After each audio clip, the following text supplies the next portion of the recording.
hometown. Yeah, it's a little town, probably 3,000 people maybe. It's probably 18 to 20 miles southeast of Houston. It's better known for the oil and chemical industry. A lot of the major oil companies around the world, right there in Deer Park. So definitely a middle-class working man's community.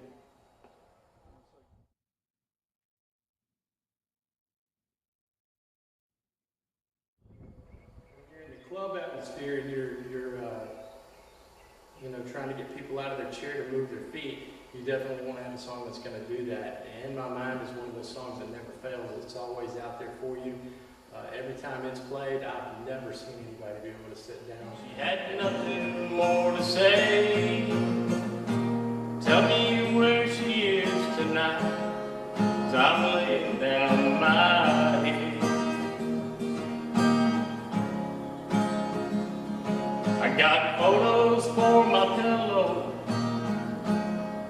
all alone in our bed. Pretty good song. I'm not sure where it's out on the charts right now. I haven't looked at the chart that much this week, but it peaked at number 10, I think. It might have got to number 9, but I think it peaked at number 10 as far as me seeing it.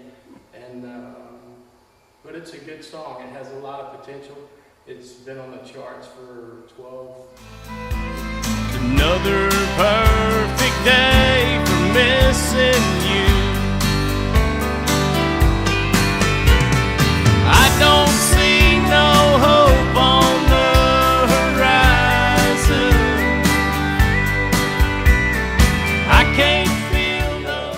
I would say something that really touched me was the first time we played in Springdale, Arkansas. And the reason why I say that is because we went there and it was going to be an acoustic event. It was going to be me and another guy that played guitar for me at the time.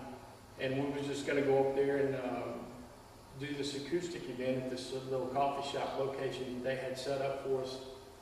Well, I say little coffee shop location. It was actually the biggest dadgum coffee shop I've ever seen. It looked like a freaking Barnes and Noble. But it turned out to be a pretty big and worthwhile event. I wasn't thinking about it really turning out that big. I was thinking 30 or 40 people, and doing it for kind of for the fans thing. And I was aware that there was going to be a meet and greet involved with it before that. Well, we got there and we was sitting. We got inside the coffee shop, and of course the purchasers and the people, the event organizers, came out and they wanted to take some pictures and stuff like that. So we took the pictures with them, and we was generally sitting around and having a good time with them like we always do. And then I got to looking and I seen, there's some people over there by the door, and I'm thinking, oh, I wonder why they're not letting them in. And then it dawned on me later on that, man, this crowd's getting huge, because I was looking outside and the line was already stretching around the building, and it wasn't maybe 20 minutes later. And so I said, there must be something going on here today. And he goes, yeah. He goes, there is. And I said, really? I said, well, we might ought to get everything done so we can get out of here and start letting some of these people in. And he goes, yeah. He goes, let me go check on that real quick. And I don't think he was any more clued into what I was saying. And I certainly wasn't expecting a crowd like that. And he goes outside, he comes back in, and he goes, yeah, the crowd's getting pretty big out there. He goes, maybe we should go 60 yards across the street over into another parking lot, cutting off one of the intersecting streets out there where there was a stop sign and stuff. And I told Robert, I said, so this is just us right here? And he goes, oh no, all those people that are here, they're here to see you. And I was like, what? You're kidding. I think we ended up with something like, I think it was 243 or 248 people there for a meet and greet and a few songs on an acoustic guitar. And that had to be one. You have to say Western Swing. I mean, growing up and listening to Bob Wills and Tommy Duncan, I mean, that super smooth vocal that Tommy had coming across the radio or on the records that we would listen to. And then later on, we was blessed with, George Strait bringing his version of Western Swing right into it. And I'll tell you what, me being a traditionalist, it just doesn't get any better than that. That's definitely the kind of music I love. Western swing and traditional country music. That's what I'm all about. We're talking to the USO about going overseas and doing some stuff. stuff for them, try to give back to the troops a little bit.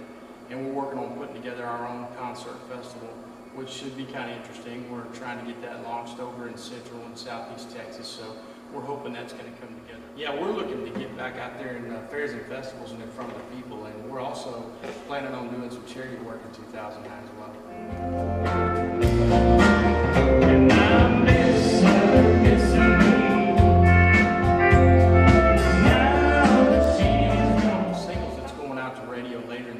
We're also in the process of working on a video that we should be able to get over to television here soon.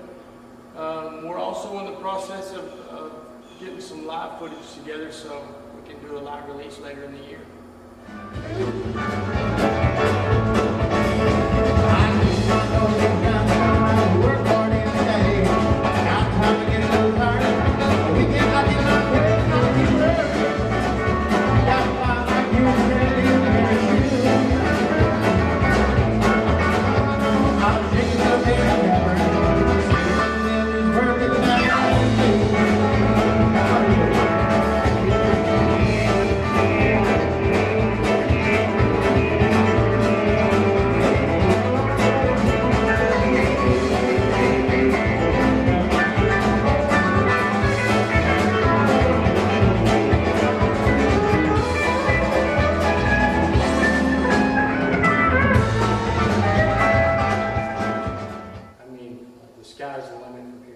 This is just the launching pad for a whole bigger venue.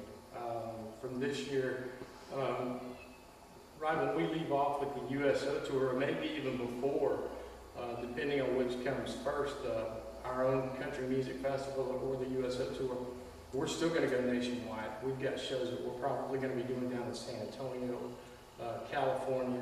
We got a large fan base in Pennsylvania. Chicago was calling today looking to book us up there.